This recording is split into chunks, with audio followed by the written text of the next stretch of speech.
Last time I trusted someone, I lost an eye. Hey everybody, it's Charlie. We're finally getting that Coulson movie crossover that we wanted, not quite in the way we expected though, because Coulson is confirmed for the Captain Marvel movie, so I'll explain what's going on and how this all fits in with Infinity War and Avengers 4, but if you're finding me for the first time, be sure to subscribe to get all the Marvel videos. There's even a new round of the Infinity Gauntlet giveaway going on now. So first things first, Agents of S.H.I.E.L.D., Coulson, coming back to the Captain Marvel movie. But what it sounds like is happening, because they didn't give too many details, like the simplest explanation is usually the correct one. The Captain Marvel movie takes place in like the early mid-90s. Coulson, Clark Gregg, would have been about 20 years younger at that point, is just a younger version of the character who's still working with S.H.I.E.L.D. because we know that Nick Fury, Maria Hill are going to be in the movie. But the funny thing about Clark Gregg though is that if you look at pictured him from the movies that he was doing around that time about 25 years ago, he looks like this. Literally the exact same as he looks right now at the Black Panther premiere earlier this year. No special effects necessary. You don't have to use the special de-aging technology they used for Robert Downey Jr. during Captain America Civil War when they were doing that barf scene. That's how I wish it happened. Binarily augmented retroframing, or BARF. God, I gotta work on that acronym. I'll talk about plot, but even more important, they're bringing Guardians of the Galaxy characters into the Captain Marvel movie. So they confirm that Lee Pace is going to return as Ronan the Accuser, and Korath, who was played by Djimon Hounsou. Now remember, at the time of Guardians of the Galaxy, he'd gone full extremist, like he was about as crazy as he'd ever been in the comics. So I'm guessing this younger version of the character might get a slightly better arc than he had during Guardians of the Galaxy. They call me terrorist, radical, zealot, because I obey the ancient laws of my people, the Kree, and punish those who do not.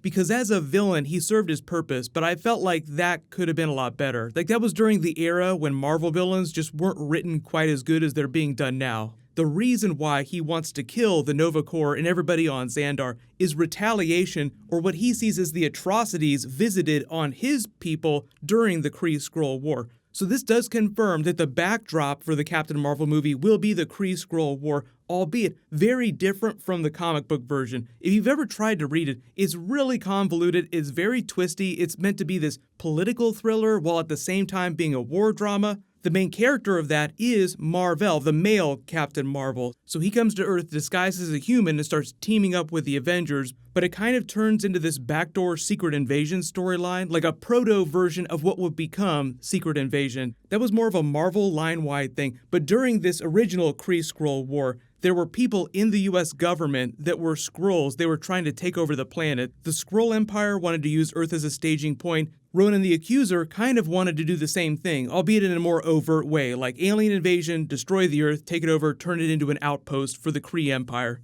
Which they kind of did during Agents of S.H.I.E.L.D. earlier this season. They went to the future, there was this Kree overseer who was watching the remains of planet Earth for his father, who had a really high interest in it, so it was of interest as a location to the Kree Empire.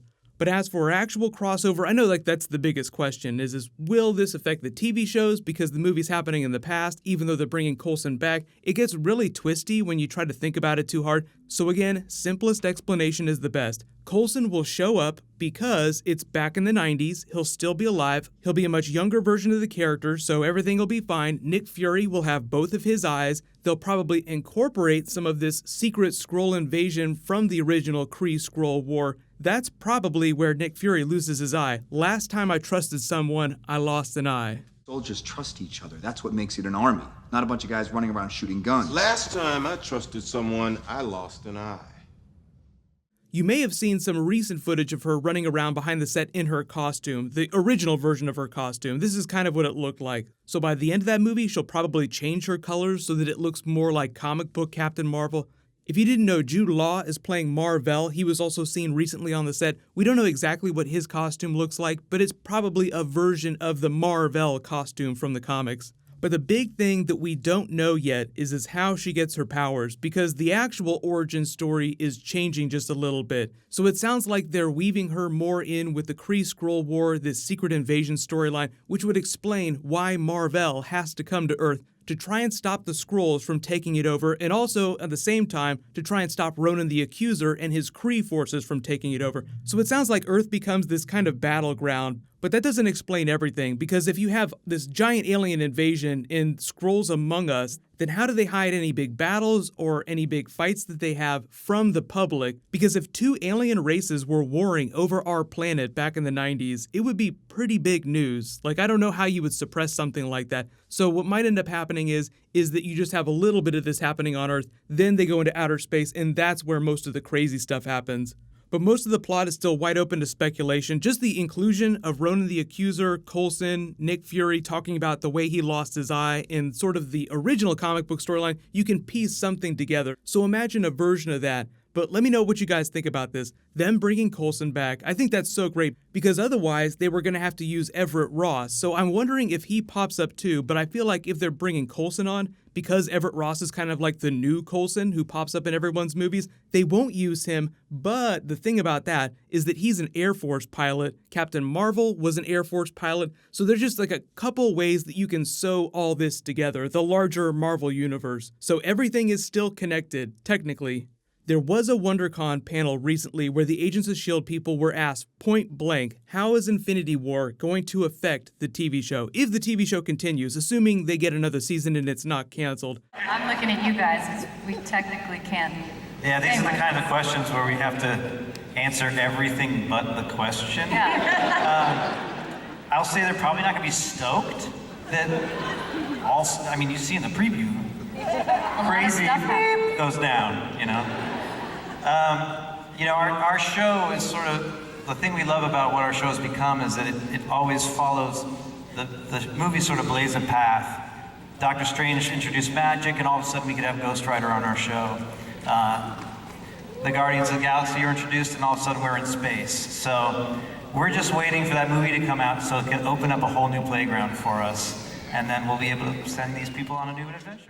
They didn't say anything specific about plot points. They made it sound like they have no idea what happens during Infinity War. And if they incorporate that into the plot of the TV show, it won't be till they start working on the scripts for next season. Because the same thing happened during Winter Soldier with the Hydra twist. Like, they actually started working on the TV show, and the writer's room said that they largely did not know about the Hydra twist during Winter Soldier. So they're like, wait a minute, we just started doing a TV show based on this organization that has now been effectively destroyed in the movie universe. How is that going to work? So you start to see some of the problems with trying to cross over TV shows with the movies. And the Infinity War directors also said that there were so many people from so many different movies consulting on Infinity War that to try and bring in a bunch of other extra teams on top of that to consult would have been almost impossible. They just didn't want to have to deal with a billion different people giving their input. So better to just kind of push it off into the distance and let the TV shows incorporate the movie plot however they wanted to.